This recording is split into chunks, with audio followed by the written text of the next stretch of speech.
எல்லாருக்கும் வணக்கம். நம்ம இன்னைக்கு பார்க்க போகிற வீடியோ என்ன அப்படின்னா, அத்திவரதர் சிலை. காஞ்சிபுரம் வரதராஜ பெருமாள் கோவிலோட ஆனந்த சரஸ் குளத்தில் 40 ஆண்டுகளுக்கு ஒரு முறை மட்டுமே வெளியில் எடுக்கப்பட்டு தரிசனம் அளிக்கப்படும் ஒரு அற்புதம் நிறைந்த ஒரு கோவிலை பற்றி தாங்க பார்க்க போகிறோம்.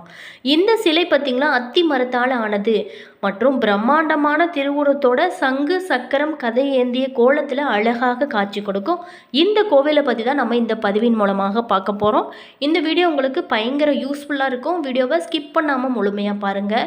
வீடியோ பிடிச்சிருந்தால் லைக் பண்ணுங்கள், கமெண்ட் பண்ணுங்கள், ஷேர் பண்ணுங்கள். நீங்கள் இப்போ தான் நம்ம இனியவள் உற்சாகம் சேனலை ஃபர்ஸ்ட் டைமாக பார்க்குறீங்க அப்படின்னாலும் சப்ஸ்கிரைப் பண்ணி வச்சுக்கோங்க. கூடவே இருக்க பெல் பட்டனையுமே ப்ரெஸ் பண்ணிட்டு வாங்க வீடியோக்குள்ளே போகலாம். அத்திவரதர் வரலாறு. பிரம்மாவுக்கு பெருமாள் பார்த்திங்களா காட்சியளித்த போது பிரம்மா அத்திமரத்தில் அவருக்கு வடிவம் கொடுத்ததுனால தான் உருவானது. இந்த சிலை பார்த்திங்களா காஞ்சிபுரத்தில் உள்ளதுங்க. மேலுமே இது 40 ஆண்டுகளுக்கு ஒரு முறை ஆனந்த சரஸ் குளத்தில் இருந்து வெளியே எடுக்கப்பட்டு பக்தர்களுக்கு அழகாக காட்சி அளிக்கப்படுது. அதன் பிறகு பார்த்திங்களா மீண்டுமே தண்ணீருக்குள்ளே வைக்கப்படுகிறது. இந்த சிலைக்கு ஆதி அத்திவரதர் அப்படின்னு பெயருங்க. இந்த கோவிலில் வேறு என்னென்ன அதிசயங்கள் இருக்குது அப்படிங்கிறத பற்றி தான் இந்த பதிவின் மூலமாக நம்ம பார்க்க போகிறோம். இந்த ஆலயத்திற்கு நம்ம சென்று வந்தால் நமக்கு எப்படிப்பட்ட பலன்கள் கிடைக்கும் அப்படிங்கிறதையும், இந்த பெருமாள் ஆலயத்திற்கு சென்று வந்தால் நமக்கு நம்மளுடைய வாழ்க்கையில் எப்படிப்பட்ட மாற்றங்கள்லாம் பெற போகிறோம் அப்படிங்கிறத பற்றி இந்த வீடியோவில் ஃபுல்லாக பார்க்கலாம். வீடியோ உங்களுக்கு பயனுள்ள ஒரு தகவல்களை கொடுக்கும். வீடியோ பிடிச்சிருந்தால் லைக் பண்ணுங்கள், கமெண்ட் பண்ணுங்கள், ஷேர் பண்ணுங்கள். வாங்க வீடியோக்குள்ளே போகலாம். ஆதியில் சிருஷ்டியை மேற்கொண்ட பிரம்மதேவர் பார்த்திங்களா தன்னோட காரியம் செய்வனே நடைபெற காஞ்சியில் ஒரு யாகமானது செஞ்சார்.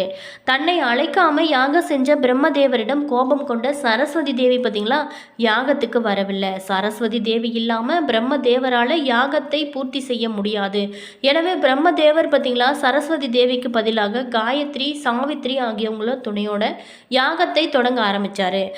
இதனால் சினம் கொண்ட சரஸ்வதி தேவி பார்த்திங்களா பிரம்மதேவரோட யாகசாலையை அழிக்க வேகவதி ஆறாக மாறி வெள்ளப்பெருக்கெடுத்து வந்தாள். பிரம்மதேவரோட யாகத்தை காக்க திருவுள்ளம் கொண்ட திருமால் நதிக்கு நடுவுல சயன கோலம் கொண்டாரு. வெக்கிட்டிய சரஸ்வதி தேவி தன்னோட பாதையை மாற்றிக்கொண்டாள். பிரம்மதேவரோட யாகமுமே நிறைவு பெற்றது. தனக்காக வந்து யாகத்தை காத்த இந்த பெருமாளோட கருணை எண்ணி நெகிழ்ந்த பிரம்மதேவர் பார்த்திங்களா பெருமாளை பணிந்து வணங்க ஆரம்பித்தார். தேவர்களுமே பெருமாளை வணங்கி வரங்களை கேட்டாங்க. அவங்க விரும்பிய எல்லா வளங்களையுமே கொடுத்தாரு. பெருமாள் வரதர் என்று திருப்பெயருமே கொண்டாரு. ஒரு சித்திரை மாதம் திருவோண நட்சத்திரத்தில் பெருமாள் தேவர்கள் அனைவருமே புண்ணிய கோடி விமானத்தில் சங்கு சக்கரம் கதை தாங்கிய திருக்கோலத்தில் காட்சி தந்தார். எனவே தான் அந்த நாளில் பிரம்மதேவர் தனக்கு தரிசனம் தந்த பெருமாளோட திருவுரு வடிவத்தை அத்தி மரத்தால் வடித்து வழிபட்டார். இப்படித்தான் அத்திவரதர் மண்ணுலகில் எழுந்தருளிக்கிறாருங்க. பிரம்மதேவரால் உருவான அத்திமரத வரராஜரை தேவலோக யானையான ஐராவதம் தனது முதுகில் சுமந்து அதுக்கப்புறம் பார்த்திங்களா ஐராவதம் சிறு குன்றாக உருமாறி அத்தி யானை கிரி வேலமலை என்று பெயர் பெற்றதுங்க. அத்திகிரியில் எழுந்தருளிய பெருமாள் ஞானியர்களுக்கும் தேவர்களுக்கும் வேண்டும் வரங்களை எல்லாமே வேண்டியபடி அருள் புரிந்து வந்தார். மேலுமே அதுக்கப்புறம் பார்த்திங்களா ஒரு முறை பிரம்மதேவர் அத்திவரதரை முன்னிறுத்தி ஒரு யாகம் செஞ்சார். யாகத்தீயின் காரணமாக அத்திவரதர் பின்னெடுப்பட்டு விட்டார். பிரம்மதேவர் பதறிப்போனார். வேறு எந்த வடிவத்திலுமே பெருவாளை உருவாக்க முடியாத ஒரு சூழலில் பிரம்மா திருமாலை வேண்டினார். அவருடைய ஆலோசனைப்படியே அத்திவரதரை கோவில் உள்ள 100 மண்டபத்துக்கு வடக்கில் உள்ள 2 திருக்குளங்களில் தென் திசையில் உள்ள நீராளி மண்டபத்துக்கு கீழே உள்ள மற்றொரு மண்டபத்தில் வெள்ளி பேழையில் சயன கோலத்தில் வைத்தார். யாகத்தில் உஷ்ணமான பெருமான் பார்த்திங்களா கலியுகம் முழுக்க இந்த அமிர்தசரஸ் என்னும் ஆனந்த புஷ்கரணி திருக்குளத்தில் குளிர்ந்த நிலையில் இருப்பார் அப்படின்னும், இதனால் எந்த காலத்திலையுமே இந்த திருக்குளம் பார்த்திங்களா வற்றாது அப்படின்னும் பிரம்மதேவருக்கு சொல்லப்பட்டது. அத்திவரதர் திருக்குளத்துக்கு அடியே சென்றதுமே பழைய சிவரம் என்ற ஊரில் இருந்த தேவராஜ பெருமாள் அத்திகிரிக்கு அருள் தர வந்தார். மேலுமே இதை பார்த்து பார்த்திங்களா இந்த ஆலயத்தில் பெருமாளை ஐராவதம் யானையே மலையாக நின்று தாங்குவதாக ஐதீகம். எனவே தான் இந்த திருத்தலத்துக்கு அத்திகிரி என்றும் பெயர் இருக்குங்க. பெருமாளோட துணை கொண்டு யாகத்தை பூர்த்தி செஞ்ச பிரம்மனுக்கு யாக குண்டத்தில் இருந்து புண்ணிய கோடி விமானத்துடன் பெருமாள் பார்த்திங்களா தோன்றி அருள் செஞ்சார். அதே போல பிரம்மனோட யாகத்தில் இருந்து 16 கைகளுடன் சங்கு சக்கரம் தாங்கியபடி சுதர்சன் ஆழ்வார் தோன்றினார். இவரே இந்த ஆலயத்தில் பிரதான மூர்த்தியாக இருக்கிறாருங்க. இவரை வழிபட்டதுக்கு அப்புறம் தான் மூலவரான வரதராஜ பெருமாளை பக்தர்கள் அனைவருமே தரிசனம் செய்கிறாங்க. திருக்குளத்தோட கிழக்கு திசையில் சக்கரத்தாழ்வார் சுதர்சன் ஆழ்வார் சந்நிதியுமே அமைக்கப்பட்டிருக்காங்க. ஸ்ரீ தேவாந்த தேசிகர் ஒரு ஏழையோட திருமணத்துக்காக இங்குள்ள பெருந்தேவி தாயாரை வணங்கினார். அப்போது பார்த்திங்களா தாயாரோட சந்நிதியில் தங்கமலை கொட்டியது. இப்படி பல்வேறான சிறப்புகளை கொண்ட கோவிலாக இந்த கோவில் பார்த்திங்களா திகழுதுங்க. இந்த கோவிலுக்கு போய் வந்தாலே நல்ல ஒரு மாற்றம் இருக்கும். மேலுமே ஸ்ருங்கி பேரர் என்ற முனிவரோட 2 மகன்கள் கௌதம் முனிவரிடம் சீடர்களாக இருந்தாங்க. ஒரு முறை பூஜைக்கு அவங்க இருவருமே தீர்த்தம் கொண்டு வந்தாங்க. அந்த தீர்த்தத்தில் பள்ளி கிடந்தது. இதனால் கோபம் கொண்ட கௌதமர் பார்த்திங்களா அவங்க இருவரையுமே பள்ளிகளாக மாறும்படி சபித்தார்.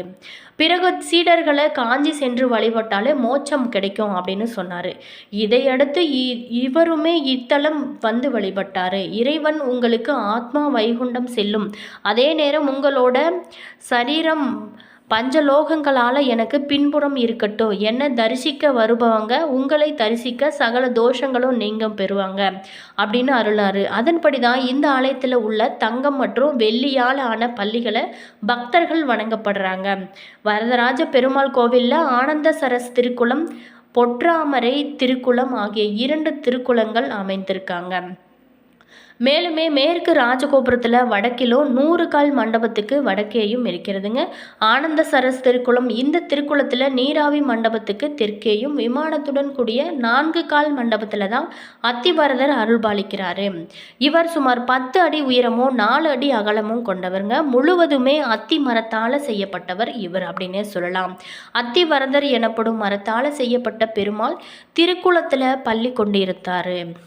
முழுவதும் அத்திமரத்தால் ஆன பள்ளி கொண்ட பெருமாள் நீண்ட நெடிய உருவம் 40 ஆண்டுகளுக்கு ஒரு முறை குளத்து நீரை முழுவதுமே வெளியேற்றி அத்திவரதரோட திருவுருவச் சிலையை வெளியெடுத்து கோவிலில் பள்ளி கொண்ட வைத்து உற்சவங்கள் நடக்கும். அப்போது கோவில் வளாகத்தில் அவரை பக்தர்கள் தரிசிக்கலாங்க. ஒரு மண்டப காலம் பார்த்திங்கன்னா 48 நாட்கள் அவர் பக்தர்களுக்கு அழகாக காட்சியளிப்பார். 30 நாட்கள் சயன கோலத்திலும் 18 நாட்கள் நின்ற நிலையிலுமே இவர் அருள் பாருங்க. மேலுமே அத்திவரதரை தன்னோட வாழ்நாளில் தரிசிப்பது மிக பெரும் பேறு கிடைக்கும். அதனால் மக்கள் திரண்டு வந்து பெருமாளை அனைவருமே தரிசிப்பாங்க. 40 ஆண்டுகளுக்கு ஒரு முறை நிகழும் இந்த நிகழ்வு பார்த்திங்களா கடந்த 1979 ஆண்டு நடைபெற்றதுங்க. அதன்படி 2019 ஆண்டு ஜூலை 1ஆம் தேதி முதல் 48 நாட்களுக்கு இந்த நிகழ்வு பார்த்திங்களா நடைபெற்றது அப்படின்னு கூட சொல்லப்படுது. மேலுமே இந்த ஆலயத்தில் பல்வேறான அதிசயங்களுமே இருக்குது. குளத்தில் எழுந்திருப்பது ஏன்?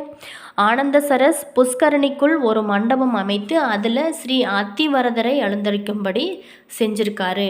இவரை இங்கு எழுந்தருளிக்க செஞ்சது பற்றி பல்வேறு சொல்லப்பட்டும் வராங்க. ஆங்கிலேயர்கள் ஆட்சி காலத்தில் கோவில் சிலைகள் பார்த்திங்களா அனைத்துமே அவங்க நாட்டுக்கு கடத்தி சென்ற வேளையில் இந்த ஸ்ரீ அத்திவரதரையும் நாடு கடத்தி விட்டாங்களோ அப்படின்னு அச்சத்தில் அப்போது இதை ஆராத்தி வந்தவங்க இவரை பூமிக்கடியில் பள்ளம் தோண்டி புதைத்திருந்தாங்க. பிற்பாடு சில காலம் கழிந்து பார்த்திங்களா அந்த இடத்துல பெருமாள் இருப்பது சிலரால் கண்டுபிடிக்கப்பட்டு அவரையே அங்கேயே ஆதரித்து வந்தாங்க அப்படின்னு கூட சொல்லப்படுது. அவருக்கு அதே இடத்துல ஒரு மண்டபம் கட்டி அதில் வைத்து பூஜித்ததாகவும் சொல்லப்படுது. மேலுமே அந்த மண்டபத்துக்கு சுற்றிலுமே பள்ளம் ஏற்பட்டு தண்ணீர் தேங்கினதுனால அதையே ஒரு குளமாக மாற்றி நிரந்தரமாக தண்ணீருக்குள்ளேயே அவரை வைத்து விட்டதாகவும் 40 ஆண்டுகளுக்கு ஒரு முறை மட்டுமே அவரை வெளியே எடுத்து ஒரு மண்டல காலத்துக்கு அவரை பூஜித்ததாகவும் அதுக்கப்புறம் அதற்குள்ள அவரை வைத்து விட்டதாகவும் ஒரு சிலரால் சொல்லப்பட்டு வருதுங்க.